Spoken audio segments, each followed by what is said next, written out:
que comem em casa, a fim de que vocês não se reúnam para juízo. Quanto às demais coisas, eu as ordenarei quando for aí. Em outras traduções ele diz, eu as ordenarei quando estiver convosco.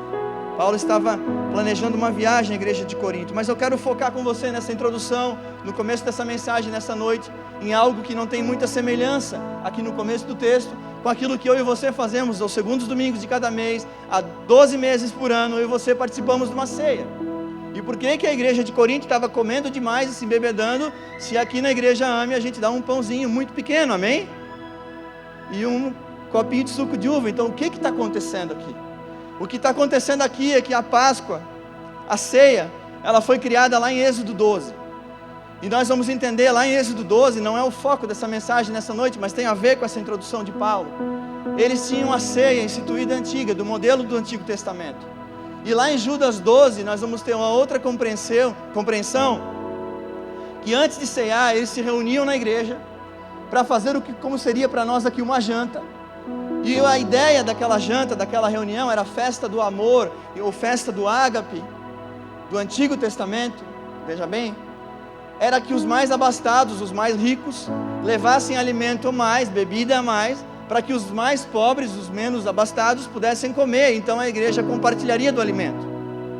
É isso que está acontecendo aqui. Então ele está corrigindo a rota da igreja de Corinto, dizendo, ei, quando vocês reúnem, vocês estão se reunindo ao invés do melhor para o pior, no versículo 17. Vocês começaram essa tradição com o propósito correto, e vocês já perderam o rumo faz tempo. Se começou em Êxodo 12, eu nem contei o número histórico, mas é coisa de 1000 anos que vocês estão fazendo errado. É isso que ele está dizendo para Corinto, porque vocês já perderam o propósito dessa ceia faz tempo, meus irmãos. Ele está dando um baita de um puxão de orelha, dizendo, ei, ainda por cima, vocês comem demais, e o próprio propósito que era alimentar os mais pobres não está se cumprindo. Vocês estão divididos. Ele fala de partidarismo na igreja. Ele fala de pessoas divididas, de pessoas em confronto, em combate. E aí ele vai entrar, a partir do verso 20, 21 em diante, naquilo que o Senhor falou. Mas antes de entrar com você, eu quero te dizer que esse é um dos assuntos mais polêmicos na história da igreja. Sim, a ceia do Senhor pode ser que seja um dos temas mais polêmicos na igreja. E nós temos 4 visões sobre a participação da ceia a respeito das substâncias. Eu quero falar para você nessa noite. Existem 4 correntes que interpretam esse assunto tão importante. E nós estamos aqui como se fosse nessa noite, meus irmãos, num culto de ensino, amém? Então uma das correntes, uma visão, é a visão da transubstanciação. Transubstanciação, não é como nós cremos, mas a transubstanciação vai entender que quando eu e você tomamos esse pão, como se ele virasse dentro do nosso organismo, a própria carne, os ossos e os nervos de Jesus. E o cálice do suco da uva se tornaria dentro de nós o próprio sangue, como se transformasse a substância. Nós não cremos assim, amém? Segunda visão é a consubstanciação. Cristo está presente em e sob os elementos. Nós também não cremos dessa forma. E a terceira visão é o que chamamos de memorial. A ceia não passa ou não passaria de uma lembrança do que Cristo fez na cruz. Também não é a nossa forma. Por quê, meus irmãos? Porque isso aqui não é só um memorial. E a partir dessa mensagem dessa noite nós vamos entender por que a ceia não é só um momento de memória, de memorial. É a terceira visão. Isso é só simbólico, na verdade não representa nada, nem o pão, nem o suco da uva, e nem mesmo a oração após. Não é a nossa visão.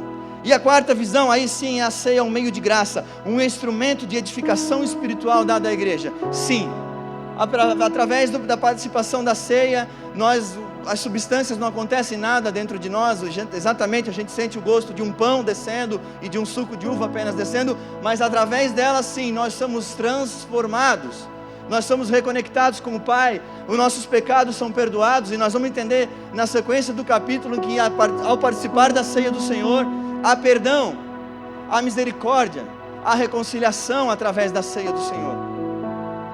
E é isso que Paulo, através também, depois ele bota parênteses, as palavras de Jesus a partir do verso 24 em diante, mas é isso que Paulo e as palavras de Jesus estão falando aqui no capítulo 11 de Coríntios, de 1 Coríntios. E olha o que Paulo começa a fazer, e depois Jesus, as suas falas. Será que vocês, aqui ele está falando ainda daquele momento, mas no verso 23, porque eu recebi do Senhor o que também lhes entreguei, que o Senhor Jesus, na noite que foi traído, pegou um pão, e tendo dado graças, sabe, eu quero que você pense nesse momento, que Jesus pegou um pão, ele está momentos antes, 12 a 16 horas antes da cruz, ele parte o pão e fala assim, eu vou agradecer a Deus, porque esse pão que eu estou partindo, significa eu que serei partido na cruz. Sabe, a primeira coisa que Jesus faz ao partir o pão, que teria o significado de que ele seria partido na cruz, ele agradece ao Pai. Sabe, se eu e você tivéssemos a 16 ou 12 horas de sermos entregues numa cruz, eu acho que eu e você não agradeceríamos. Eu só acho que não. Mas vai ficando melhor, porque eu recebi do Senhor, o que lhes entreguei, que o Senhor Jesus na noite que foi traído, pegou um pão, partiu e deu graças. O partiu e disse, esse é o meu corpo que é dado por vocês, que é o quê? Coloca para nós na projeção o versículo, por favor. O verso 24, do capítulo 11. Esse é o meu corpo que é dado. Nós temos que entender através desses versos, meus irmãos, que Jesus, ele não perdeu uma derrota da violência contra a benevolência. Herodes e Pilatos não ganharam uma batalha micro de Jesus. O mal não venceu o bem. Os homens não triunfaram sobre Cristo. Não, ele está falando, eu sou o que me dou. Jesus se entregou. Não teve vitória do Império Romano sobre ele. Teve sim um Jesus, um mestre, que disse, eu vou me dar, a minha vida eu dou. Quem pode dar um glória a Deus porque Ele deu a sua vida por nós? Aleluia! Sabe, é muito importante nós termos esse discernimento que Jesus se deu. Ele não foi derrotado, Ele não foi vencido, Ele não teve algum tipo de forçação. Ele foi julgado de forma errada, mas Ele se entregou. Porque você pensa o quê? Ele era o próprio Deus encarnado, Filho do Deus Altíssimo, todo o poder e toda a autoridade, nome sobre todo nome. Ele poderia ter mudado o curso dessa história na hora que Ele quisesse, mas Ele se entregou.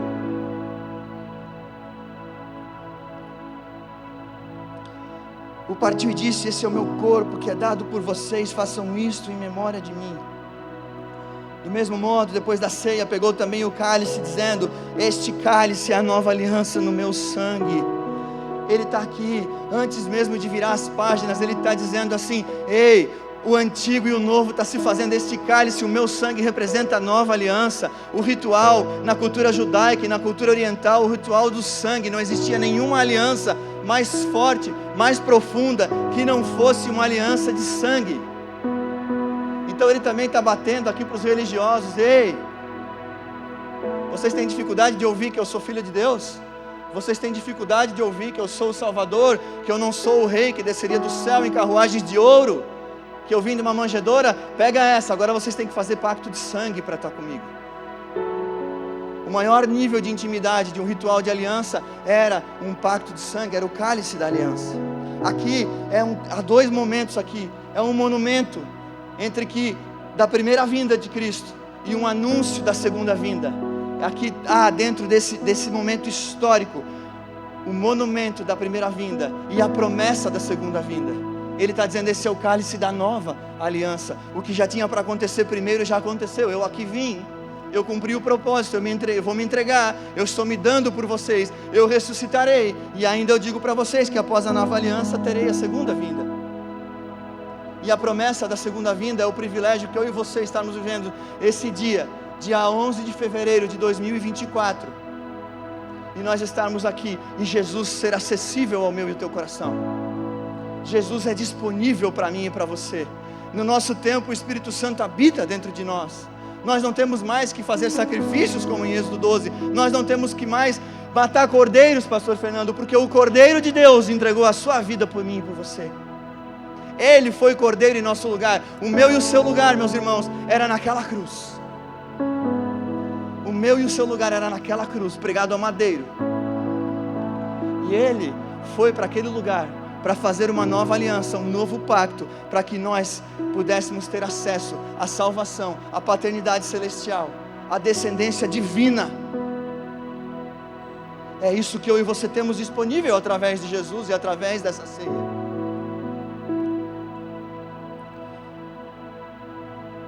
Porque todas as vezes, verso 26, coloca para nós, que comerem este pão e beberem o cálice,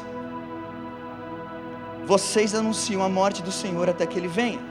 É aqui que Ele começa a promessa da segunda vinda. Por isso, verso 27, aquele que comer ou beber o pão ou beber o cálice do Senhor indignamente, será réu do corpo e do sangue do Senhor. Que cada um examine a si mesmo, e assim coma do pão e beba do cálice. Sabe, aqui a gente entra no momento dessa palavra, cada um examine a si mesmo, verso 28, senão a gente vai ser réu do corpo e do sangue. O que significa isso? Por muito tempo a religião tentou dizer que a gente ser réu do corpo é como se eu e você chegássemos aqui em pecado, e nós não pudéssemos participar da ceia do Senhor. Quem já entendeu dessa forma, se não tiver vergonha? Eu já entendi, amém? Por isso que essa palavra é importante. A religião quer clientes, meu irmão, ela não quer filho de Deus. É por isso que isso acontece, tá bom? A religião está procurando clientes e não filhos. Cada um examine a si mesmo, assim coma do pão e beba do cálice. Cada um examine a si mesmo. Nós vai falar de eu e você analisarmos a nós próprios. O que eu e você temos a maior facilidade na nossa vida? De analisar a nós mesmos? A maior facilidade que eu tenho é analisar a pessoa que está sentada do meu direito e na minha esquerda. A maior facilidade que eu tenho é analisar, fazer ou não é autoexame, daí é o exame lateral do irmão que eu vi tratar alguém mal ali no café.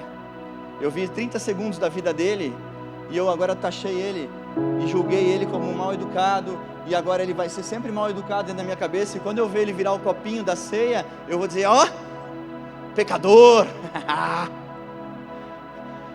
crente falso. Meu irmão, é só eu que sou assim. Paulo está dizendo, examine-se a si mesmo, porque se nós examinarmos a nós mesmos, nós não seremos condenados, é a continuidade. Porque, pois quem come e bebe sem discernir o corpo, come e bebe juízo para si. Se a gente discernir o corpo, se a gente discernir exatamente do jeito correto como são os nossos irmãos, discernir o corpo não é discernir o pão e o suco da uva, pastor Fernando, é discernir esse corpo aqui.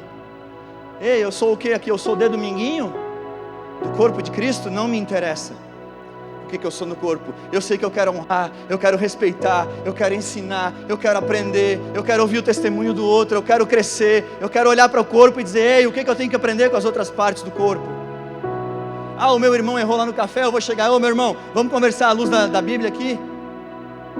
Por que você fez aquilo? Não, fica tranquilo, querido, eu já me autoexaminei na ceia. Às vezes a gente podia levar uma invertida dessa, amém? Seria legal.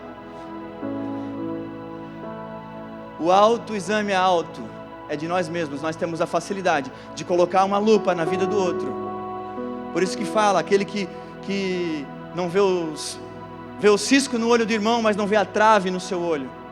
Porque nós não somos capazes, ou muitas das vezes a gente não tem a humildade de fazer autoexame, porque a gente está ocupado fazendo exame no resto da igreja. Mas só acontecia em Corinto, irmão, fica tranquilo. Só Paulo e Corinto. É por isso que há entre vocês muitos fracos e doentes, e não poucos que dormem.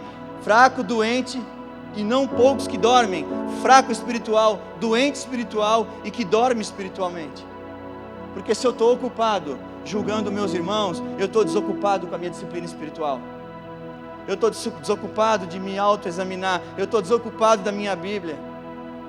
Eu estou desocupado de assistir uma palavra de um pastor abençoado no YouTube, e não as besteiras que a gente assiste, eu incluso. A gente fica doente, fraco, e dorme espiritualmente, e depois a gente pergunta por quê? Porque a gente está autoexaminando, não está autoexaminando, a gente está lateralmente examinando as pessoas.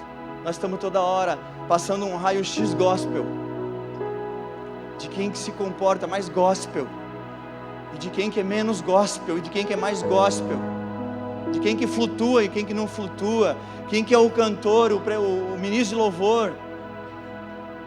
Isso aqui não é sommelier de degustação, meu irmão. Nós somos chamados para louvar e adorar junto com quem está aqui em cima. Uma vez eu tinha tido uma ideia de virar o palco, ficar todo mundo de costa. não vai dar certo, mas amém? Vai dizer, é uma ideia legal. Para nós olharmos para o Rei dos Reis, para o Mestre dos Mestres, para o Jesus, o nome sobre todo nome, e esquecermos que essa plataforma não significa nada, e que nós somos indignos. Sabe qual é o nosso maior problema? É achar que nós vamos chegar na presença do Senhor e nós vamos dizer, olha só Deus, impressionante impressionante a escolha que tu fez. Que escolha? Deus vai dizer, eu Pai, olha como eu sou bom, olha como eu sou fera. A gente tem essa inclinação. Sabe, João Calvino no século XVI, ele disse, a nossa dignidade é a consciência da nossa indignidade. Nós só seremos dignos. Aí é isso, esse é o confronto da religião para quem tinha aprendido errado. A religião ensina que eu estou sempre fazendo, eu estou sempre buscando obras, e essas obras me validam. Inclusive se o cara pregar 18 vezes por semana, ele faz mais obras do que os outros. Mentira. A cultura da performance invadiu a igreja do Senhor, e quem faz mais parece mais do que quem faz menos, quando na verdade o que diz respeito, eu e o Tiago estamos aqui, nós temos que estar aqui de nosso coração, e não de performance humana. Se nós estivermos aqui por causa de nós já falhamos. Não importa se isso apareça, mas nós vivemos a geração do que o que aparece vale mais do que o que menos aparece, de que quem prega mais vale menos do que quem prega menos. É falta de autoexame. A nossa dignidade é a consciência da nossa indignidade, porque ninguém pode chegar diante de Deus e falar bem de si. Sabe, João Calvino preveu isso muito bem. Se você não sabe, ele é um dos reformadores, século XVI, junto com Martinho Lutero e os outros. Ele foi um dos nomes, uma das vozes da reforma protestante. É uma voz que disse isso. A nossa dignidade é a consciência da nossa indignidade. Quando nós entendemos, então, você que desaprendeu com a religião, eu quero te falar nessa noite, se você se sente indigno, como um dia eu me senti indigno, é exatamente assim que Jesus te quer. Aí você está com o coração posicionado do jeito que Jesus pediu. Você não se sente bom, você não se sente o filho mais velho lá de Lucas 15, da parábola lembra do filho mais velho, do filho pródigo? Quantos lembram? O filho mais novo, ele pediu a herança, foi embora, torrou tudo, é uma parábola. E o filho mais velho que ficou em casa esqueceu de fazer autoanálise, autoexame. Quando o irmão retorna, o que ele fala para o pai, o que estava em casa? Poxa, ele voltou, tu colocou um anel no dedo, uma túnica sobre os ombros, tu matasse o melhor novilho, tu faz uma festa, e eu que estive sempre ao teu lado, tu nada fazes. E o pai, que é Deus, por parábola, diz assim, meu filho, você sempre esteve aqui, tudo que eu tenho é teu. Nós temos que ter um autoexame da nossa indignidade, para que a gente não fique dentro da casa do Senhor, sem usufruir das benesses do Pai. Quando eu estou preocupado se o meu irmão está usufruindo mais do que eu no reino, eu estou deixando de usufruir das bênçãos que o Pai tem para mim. É distração, é distração. Aleluia. Verso 29. Pois quem come e bebe sem discernir o corpo, come e bebe próprio juízo. Discernir o corpo também envolve compreender o porquê da morte de Jesus. Nós temos que entender que Ele morreu por nós. A mensagem da ceia é que Ele morreu por nós, Ele ressuscitou também por nós, e agora há uma nova aliança que nos torna dignos por causa dEle, e não por causa de nós.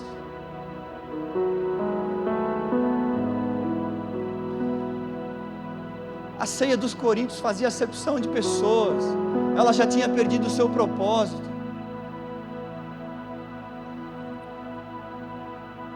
E eu quero falar mais uma coisa. Nós falamos sobre religião, nós falamos sobre pecado. Coloca na projeção para nós Lucas 22, 3. Lucas capítulo 22, verso 3. Ora, Satanás entrou em Judas, chamado Iscariotes, que era um dos 12. Coloca agora no verso 21.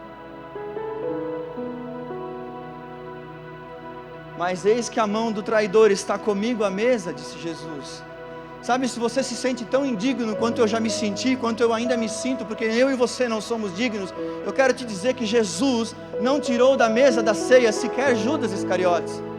Nós acabamos de ler em Lucas 22, 3 e 21, que ele estava endemoniado. Esse é o tamanho da graça de Jesus, um Jesus que não tirou da mesa sequer o traidor. Você já se sentiu indigno? Bem-vindo à mesa do Senhor. Tem lugar para você, tem espaço para você. É através da ceia que nós seremos limpos, lavados, remidos pelo cálice da nova aliança do Senhor, e não pelo monte de obra que eu e você podemos fazer com os nossos braços, mas é por causa de um homem de braços abertos numa cruz, que nós somos limpos, remidos, salvos, filhos, e através dele sim, dignos do céu, mas através dele, não de nós.